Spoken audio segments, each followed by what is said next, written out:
పెట్టుకొని సంబరపడుతుంటా. కడుపు కాలేని పాఠశాలలకు కాయలందిస్తా. కడుపు కాలేని పాఠశాలలకు కాయలందిస్తా.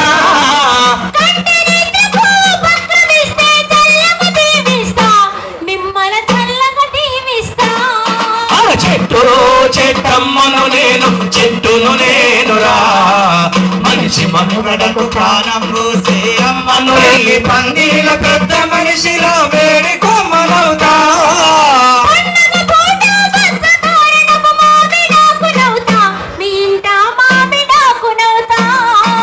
చెట్టు చెట్టమ్మను నేను చెట్టును నేనురా.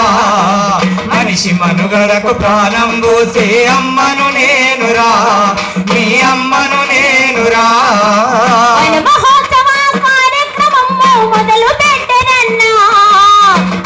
పిల్లలు కూర్చోవాలి. పిల్లలు ఎవరు రావద్దు ప్లీజ్.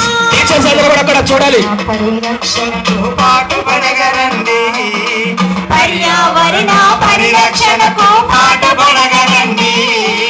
పర్యావరణ పరిరక్షణకు పాటుపడగరండి. పర్యావరణకు పాటుపడగరండి. ఓకే, ధన్యవాదాలు. మరి పిల్లలు దయచేసి ఒక్క నిమిషం ఆగమ్మా, ఒక్క నిమిషం. అవకాశం కల్పించండి. అందరికీ కూడా ప్రత్యేకమైన ధన్యవాదాలు తెలియజేస్తూ 2007-8 నుంచి 2010 వరకు BA HEPA ఆర్ట్స్ డిపార్ట్మెంట్లో నేను ఇక్కడ డిగ్రీ చదవడం జరిగింది. కాబట్టి మీ అందరికీ ప్రత్యేకమైన ధన్యవాదాలు తెలియజేస్తూ ఈ వేదిక మీద ఇంత చక్కని అవకాశం కల్పించినందుకు అధికారులకు, మా ప్రొఫెసర్స్, లెక్చరర్స్, ఇక్కడున్న అధికారులకు, జయరాజన్ గారికి అందరికీ ప్రత్యేకమైన ధన్యవాదాలు తెలియజేస్తూ మా TSS కళాబృందం జిల్లా సమాచార పౌర సంబంధాల శాఖ నుంచి ధన్యవాదాలు. మరి ఇప్పటివరకు మొక్కల గురించి పాల్గొన్నాం, చెట్ల గురించి పాల్గొన్నాం. మరి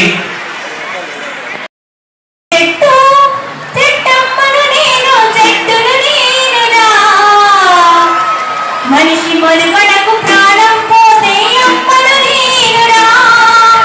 మీ అమ్మను నేనురా. చెట్టమ్మను నేను చెట్టును నేనురా. మనిషి మనుగడకు ప్రాణం పోసే అమ్మను నేనురా. మీ అమ్మను నేనురా. ఎండవానకు గొడుగును నీకై నీతోనే ఉంటా. కొట్టుగోదలా కలిపి చాలీనై కాచుంటా.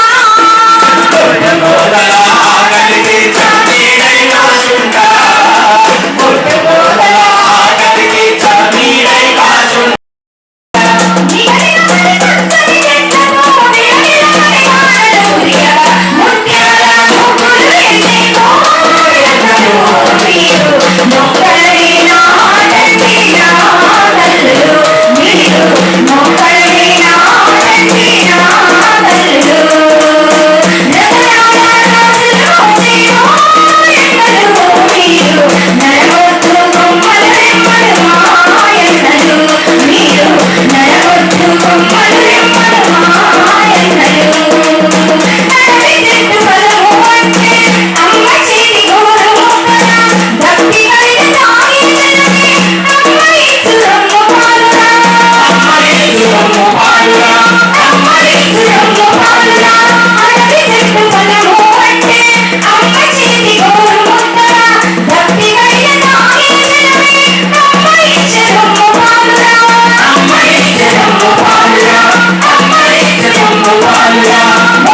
అనగానే ఎంతో ప్రేమతో అభిమానంతో మేము ఉన్నామని ముందుకొచ్చి సదుపల్లికి వచ్చి మన ప్రోగ్రాంలో పాల్పంచుకుంటున్నందుకు మన రాష్ట్ర మంత్రివర్యులు పొగులేటి శ్రీనన్న గారికి అలాగే శ్రీమతి కొట్టా సురేఖ గారికి మరి మన సత్తుపల్లి ప్రజలందరి తరఫున కూడా మరి కృతజ్ఞతలు తెలియజేసుకుంటున్నాను. అలాగే వేదికను అలంకరించిన వివిధ శాఖల అధికారులకి, కాలేజ్ డిపార్ట్మెంట్ అధికారులకి, మరి ముఖ్యంగా మన ఎంతో ప్రేమతో మనం అడిగినప్పుడంతా మనకి ప్రముఖ కవి గాయకులు ప్రకృతి ప్రేమికులైన జయరాజు గారు కూడా ఎంతో సంప్రదాయంతో వచ్చారు. అలాగే వివిధ స్కూల్స్ నుంచి వచ్చిన చిన్నారి పిల్లలకి, స్కూల్ యాజమాన్యానికి, ఈ ప్రోగ్రాంలో పాల్పంచుకుంటున్న వివిధ శాఖల అధికారులకి, ఉద్యోగస్తులందరికీ కూడా కృతజ్ఞతలు. మనందరికీ తెలుసు మరి మనది సింగరేణి ప్రభావిత ప్రాంతం. దీనివల్ల వాతావరణ కాలుష్యం రోజు రోజుకు పెరుగుతుంది. మన పర్యావరణాన్ని కాపాడుకుంటే ఇప్పుడు అందరం చూస్తున్నాం, గ్లోబల్ వార్మింగ్ అనేది పెరిగిపోతుంది. ఎందుకంటే మన ప్రయోజనాల దృష్ట్యా తాత్కాలిక ప్రయోజనాలు చూసి విచక్షణారహితంగా మనం చెట్లను నరికివేస్తున్నాం. దీనివల్ల ప్రకృతి సమతుల్యత దెబ్బతినడం వల్ల గ్లోబల్ వార్మింగ్ అనేది పెరిగి మరి వర్షాలు సకాలంలో పడట్లేదు, పడినా కూడా చాలా తక్కువగా అరకొరగా పడుతున్నాయి. దానివల్ల పంటలు పండట్లేదు. దానివల్ల మనకి రాను ఆహార కొరత కూడా తీవ్రమవుతుంది. అంతేకాకుండా ఇప్పుడు చూస్తే ఎండాకాలం వస్తే ఇంతకుముందు చెట్ల నీడ ఉండే, ఇప్పుడైతే అందరం ఏసీల్లో ఉంటున్నాం. ఇంతకుముందు అయితే ఏ చెట్టు నీడ కింద కూర్చునే వాళ్ళం, హాయిగా స్వచ్ఛమైన ఆక్సిజన్ లభించేది. మరి ఇవన్నీ కావాలంటే మనం ఏం చేయాలి? ఖచ్చితంగా ప్రతి ఒక్కరు ఒక చెట్టు నాటాలి. ఈ చెట్టు నాటితే నాటడమే కాదు, దాన్ని పెంచి దాన్ని పెద్ద చేసే బాధ్యత కూడా తీసుకుంటేనే మనం చేసిన ప్రయత్నం సఫలమవుతుంది. ఈ దిశగా మనందరం కూడా అందుకే అందరినీ, ప్రజలందరినీ, ముఖ్యంగా స్కూల్ విద్యార్థులని భాగస్వాములు చేయాలని మేము ఈ ప్రయత్నం మొదలుపెట్టాం. ఎందుకంటే చిన్నతనం నుంచే వాళ్ళకి అలవాటు చేస్తే, చెట్ల యొక్క ప్రాముఖ్యత వాళ్ళకి తెలిస్తే, వాళ్ళు ఈ ప్రోగ్రాంలో పాలు పంచుకుంటే ఇదేదో గవర్నమెంట్ ప్రోగ్రాం, ఇది మినిస్టర్స్, ఎమ్మెల్యేలు, అధికారులు వచ్చి నాటుకుంటారు, వాళ్ళు చూసుకుంటారు అనే భావన నుంచి వాళ్ళని బయటికి తీసుకొని వచ్చి ఇది మనందరిది బాధ్యత, ప్రకృతిని కాపాడుకోవాలి, మరి వాతావరణాన్ని పచ్చదనం పెంచాలి అనేది వాళ్ళందరికీ తెలియజేయాలన్న ఉద్దేశంతో స్కూల్ యాజమాన్యాలతో కూడా మాట్లాడి వాళ్ళలో కూడా అవేర్నెస్ తీసుకురావడానికి ఈ ప్రోగ్రాం కండక్ట్ చేయడం జరిగింది. సహృదయంతో ముందుకొచ్చిన మీ అందరికీ కూడా కృతజ్ఞతలు. ఇప్పుడు మనకు ఆక్సిజన్ విలువ ఎంతో తెలిసింది. ఎప్పుడు? కరోనా టైంలో 3-4 సంవత్సరాల క్రితం దేశమంతా ఎంతో క్షోభను అనుభవించారు. ఆక్సిజన్ అందక ఎంతో మంది చనిపోవడం జరిగింది. ప్రైవేట్ హాస్పిటల్లో వెళ్తే లక్షల బిల్లులైన ఆక్సిజన్ కోసం. అదే మన చెట్లు చూసుకుంటే మనకి ₹1 అడుగుతాయి ఆ చెట్లు, ఎప్పుడైనా స్వచ్ఛమైన ఆక్సిజన్ ఇస్తాయి. మనం వదిలే కార్బన్ డైఆక్సైడ్ పీల్చుకొని ఆక్సిజన్ ఇస్తాయి. అందువల్ల మనం చెట్లని పరిరక్షించుకోవాలి. ముఖ్యంగా మన ఇంకొక చిన్న సూచన ఏంటంటే, మన జీవితాల్లో అతి ముఖ్యమైన సందర్భాలు, ఒకటి పుట్టినరోజు కానీ, పెళ్లి రోజు కానీ, ఇలాంటి ఏ సందర్భంలోనైనా సరే మరి ఇంటికొకరు మొక్క నాటి వాళ్ళ గుర్తుగా ఆ రోజు సందర్భంగా మొక్క నాటి వాటిని పరిరక్షించి పెంచి పెద్ద చేస్తే క్రమంగా పుడమి తల్లి పరవశించిపోతుంది, పచ్చదనంతో నిండిపోతుంది, మనం అడిగిన వరాలన్నీ ఇస్తుంది. ఇవన్నీ చేయాలంటే మనం ప్రకృతిని మరి ప్రేమించాలి, ప్రకృతిలో భాగం అవ్వాలి. అలాగే వనాలను మనం ఇంతకుముందు ఎలా ఉన్నాయో అలా పెంచుకోవాలి, ఉన్న వనాలను కాపాడుకోవాలి, ఇక ముందు వనాలను పెంచాలి. దీనివల్ల మనకి ఇప్పుడు మనమందరము ఇబ్బందులు పడుతున్నాం. కోతులు ఊళ్ళల్లోకి వచ్చేస్తున్నాయి, మన ఇళ్లలో అన్ని ధ్వంసం చేస్తున్నాయి, మనం మొక్కలు పెంచుకుంటే తినేస్తున్నాయని బాధపడుతున్నాం. ఎందుకు? అడవులను నరికివేయడం వల్ల. కనుక అడవులను పెంచుకునే బాధ్యత కూడా మనదే. మేము ఈ దిశలో భాగంగా గత 10-15 సంవత్సరాల నుంచి మొక్కలు నాటే కార్యక్రమం మేము మొదలుపెట్టాము. మా ఆశా స్వచ్ఛంద సేవా సంస్థ ద్వారా నీలాద్రిలో కానీ అనేక స్కూల్స్లో, కాలేజెస్లో కూడా చాలా మొక్కలు నాటి వాటిని పెంచడం జరుగుతుంది. ఇప్పుడు అధికార లాంఛనాలతో రాష్ట్ర ప్రభుత్వం తరపున ఈ ప్రోగ్రాం భారీ ఎత్తున చేయడం జరుగుతుంది. దీనికి సహకారం అందించినందుకు మీ అందరికీ కూడా పేరు పేరున శిరస్సు వంచి నమస్కారాలు తెలియజేసుకుంటున్నాను. మనం ఆంధ్రాలో ఎలాగైతే కోనసీమ పచ్చదనానికి ప్రాముఖ్యత. అలాగే తెలంగాణలో మన ఖమ్మం జిల్లా కూడా తెలంగాణ కోనసీమగా పేరుగాంచాలని మీ అందరి సహకారం ఉండాలని కోరుకుంటూ ఈ అవకాశం ఇచ్చినందుకు మరి ఒకసారి అందరికీ కృతజ్ఞతలు. మరి ముఖ్యంగా శ్రీనన్నకి సురేఖకి మరి ఒకసారి వేల వందనాలు తెలియజేసుకుంటున్నాను. థ్యాంక్ యూ అమ్మా, ధన్యవాదాలు. మరి ఇప్పుడు చీఫ్ కన్జర్వేటర్ ఆఫ్ ఫారెస్ట్ మాట్లాడాలని కోరుతున్నాను.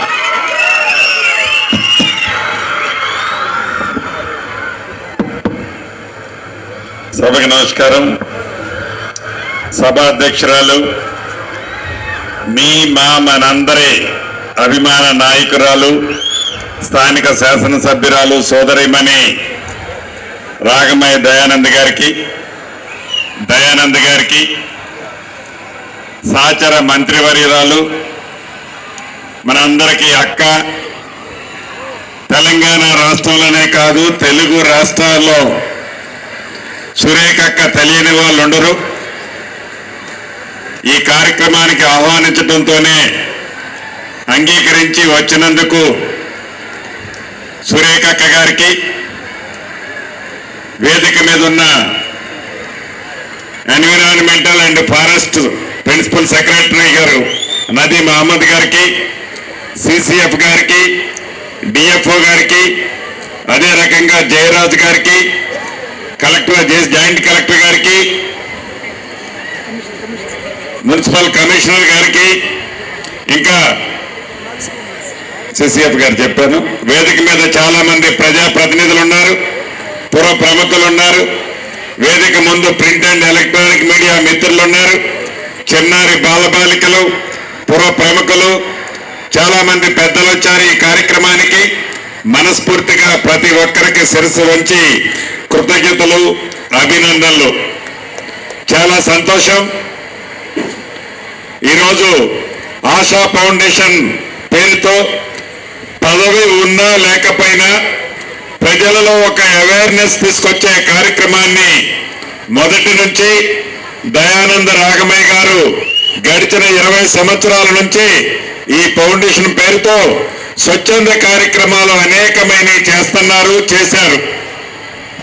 వారి పాప మన మధ్య లేకపోయినా ఆ పాప స్మృతులు గుర్తు తెచ్చుకొని ఒక మంచి కార్యక్రమాన్ని వారు శాసనసభ్యులు అయిన తర్వాత ఈనాడు ఈ వనమహోత్సవ కార్యక్రమాన్ని వేలాది మందిగా చిన్నారి బాలబాలికలకు కూడా అవేర్నెస్ తెచ్చే విధంగా, పుర ప్రముఖులకు అవగాహన కలిగే విధంగా, మీడియా మిత్రులు మంచిగా దీన్ని పబ్లిసిటీ చేసే విధంగా మంచి పెద్ద ఎత్తున ఈ కార్యక్రమాన్ని ఏర్పాటు చేశారు.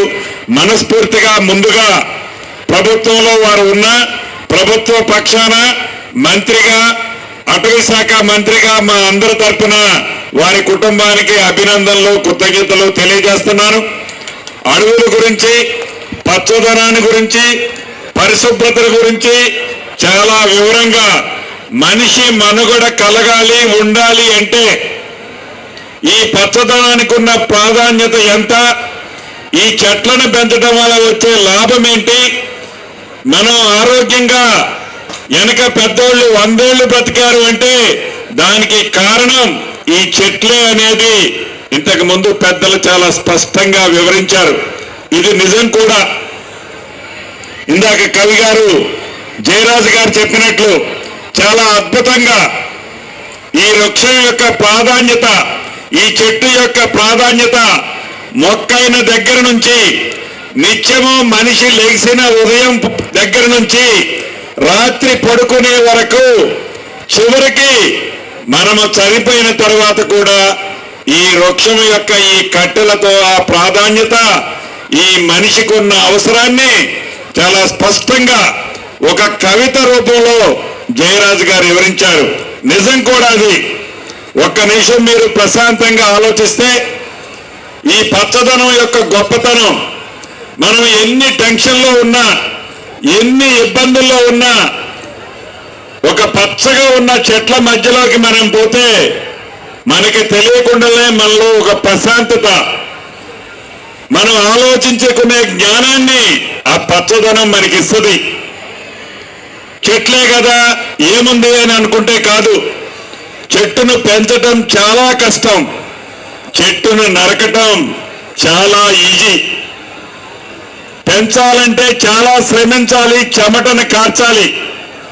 నరకాలి అంటే నరకటం చాలా ఈజీ. పెంచాలంటే చాలా శ్రమించాలి, చెమటను కార్చాలి. నరకాలి అంటే ఒక్క నిమిషం చాలు. మనిషి బ్రతకాలి అంటే మనం ఎన్ని కార్యక్రమాలు చేస్తే, ఎంత మంచి చేస్తే, ఎంత ఆరోగ్యంగా ఉంటే ఆనాడు మన పెద్దోళ్ళు 100 ఏళ్లు బతికారో, కనీసం ఈనాడు మనం 80 ఏళ్లు బతకాలని తాపత్రయపడుతున్నామో, ఆ పచ్చటి చెట్లు పెంచితే తప్ప అది సాధ్యం కాదు అని అవేర్నెస్ కోసం చిన్న పిల్లల దగ్గర నుంచి పీజీ చదివే వరకు స్టూడెంట్లను ఈరోజు డాక్టర్ గారు ఆహ్వానించి వారిలో అవేర్నెస్ పెంచడం కోసం పుర ప్రముఖులందరికీ కూడా తెలుసు ఈ చెట్ల యొక్క ప్రాధాన్యత. అది వారి మనసులోనే ఉంచుకోకుండా మీరు ఇంకొక 10 మందికి చెప్పి, వారు ఒక 10 మందికి చెప్పి, ఒకే మనిషి ఒక 100 మొక్కలు పెంచక్కర్లా. ఒక్కొక్క వ్యక్తి ఒక 10 మొక్కలు 5 మొక్కలు పెంచితే